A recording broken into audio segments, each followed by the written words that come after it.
So my patient today, I was talking to her, and we were talking about some of the symptoms she was having, and she said, "Hey doc, I was thinking about Ozempic, but I'm worried that it's going to make my face gaunt and look like I've lost a bunch of more muscle, and I don't want to look that way." And she asked me, "Hey, you know what? Should I be worried about that?" So it's a pretty important question. A lot of my patients are asking, right? Can Ozempic, which is a GLP-1 agonist, right? GLP-1 receptor agonist, can you lose excessive amounts of muscle, right? It's an important question. So a lot of people are concerned about these medications. So listen, I think that it's important to frame it, right? Frame what we're talking about. So GLP-1 receptor agonist, one of the things that lots of people know about are Ozempic. It's a semiglutide.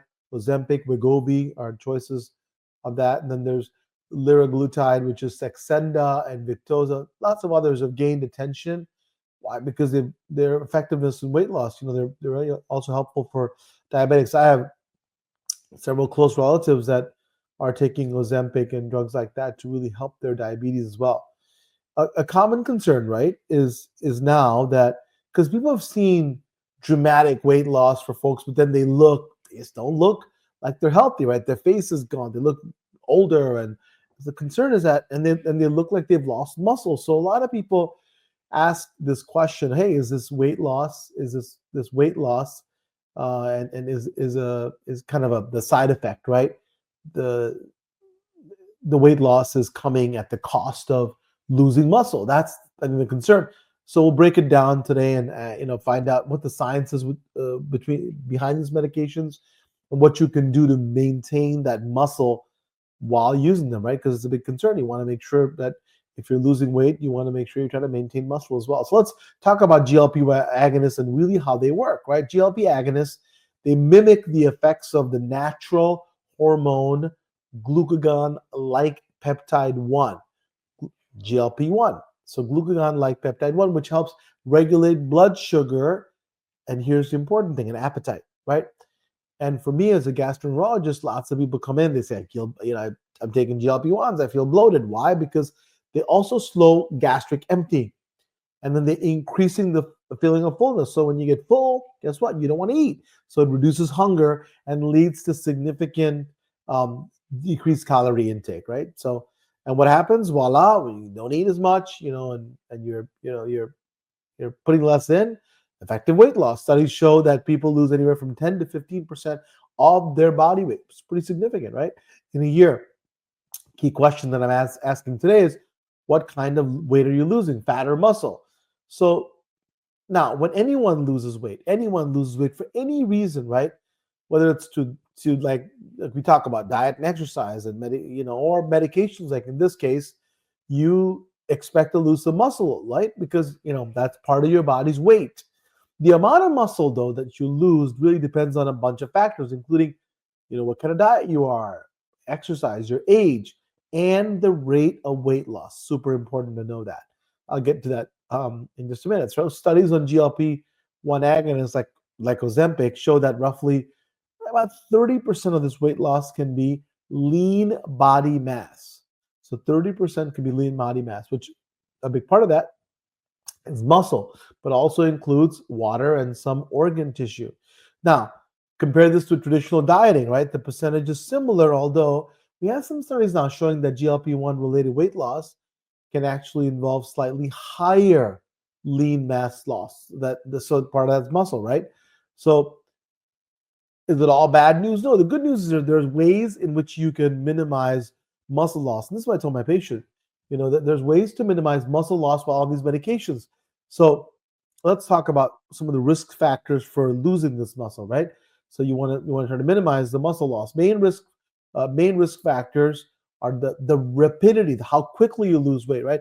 Losing weight too quickly can result in more muscle loss. That's important because a lot of people want to do it quickly, but it may also then, the side effect is that you may lose more muscle. Now, inadequate protein intake, right? So not getting enough protein deprives your muscles of the amino acids. The amino acids are the building blocks of these muscles, and they also need the amino acids for maintenance. Another factor is lack of resistance training. So what does that mean, right? It's working out with some resistance. So muscles need stimulation to stay strong, like everything else. You gotta resist it, right? And without strength training, you can have more muscle breakdown. That's super important. And then age. So the older you are, you naturally lose muscle faster. And so if you're older and using, GLP-1s like Ozempic, you are more vulnerable to losing more muscle. How about sedentary lifestyle, right? Reduced physical activity. Also, like if you're a couch potato, right, sitting there all day, then this also accelerates weight loss. So what's the bottom line? Bottom line is that losing muscle is not inevitable, meaning it doesn't have to happen, and you can take steps to protect it. So what are the steps, right? So really, especially let's stick to this topic today, which is how do you then preserve this muscle while using like the Ozempics of the world, right? So remember, when you're worried about losing the muscle, make sure you prioritize protein, right? And what does that mean, right? So aim for about 1.2 to 1.6 grams of protein per kilogram, so of body weight daily, right? So you want to make sure you do, let's say, an average of 1.5 grams of protein per kilogram. That's if you're 50 kilogram, convert your pounds to kilograms. If you're 50 kilograms of body weight, multiplied by 1.5, you have 75 grams of protein a day. So what's that? Lean meats, fish, eggs, dairy, and then plant-based proteins like I love beans, right? We like legumes and beans. I eat dal by family, DAL. It's an Indian dish. I think you love it. So you can do tofu, whatever plant-based protein if you like, but 1.5 grams of protein per kilogram body weight. Again, example I gave, 1.5 grams of protein per, let's say if you're 50 pounds, then 50 times 1.5, right? So that's 75 grams of protein. Also remember, incorporate strength training, right? At least 2 or 3 sessions per week of resistance training. So lifting weights, you have to lift 1,000,000 pounds, just, maybe 5, 10, 20 pounds at the most, body weight exercises, resistance bands also help maintain and build muscle. So it's super important there. And when you're doing this, just because you're emphasizing protein, don't forget healthy fats and healthy carbohydrates, right? You want to make sure you get enough of those to have enough energy to support muscle maintenance. So you want to make sure that you have a well-balanced diet with good fats and carbohydrates to be able to do what? Support muscle maintenance. And then stay active. Don't just go to the gym, right? And these people go to the gym and then sit around all day. No, don't do that. To me, movement with purpose is important. Walk with your kids and walk your dog. Incorporate, like instead of taking the elevator, climb the stairs. Do other things that beyond the gym. It's great to have a gym or go to the gym, but beyond that, make sure you do things that extend beyond that and monitor your progress. Right. So objective stuff, your body composition tools, things like DEXA scans, and then also there's simple strength assessments that can track muscle change over time. You ask your doctor or healthcare provider. You can do bioelectrical impedance scales. Lots of stuff out there. So listen. So you're not helpless, right? This is being your own health hero. You're worried about that muscle loss with GLP-1s. Let's do something about it. So just kind of as a summary, GLP-1 agonists, right? This is an incredibly important class of drugs, can contribute to total weight loss, but also muscle loss. But again, it's not inevitable. It's not a given. And how much muscle loss you have depends on how you approach your weight loss journey, right? If you focus on eating enough protein, do some strength training, and maintain an active lifestyle, guess what? You can minimize that weight loss and preserve your strength along with doing the weight loss that you like.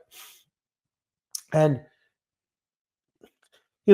we should mention the weight loss shouldn't just be about shedding pounds and getting that bikini body, right? It should be about improving your overall health.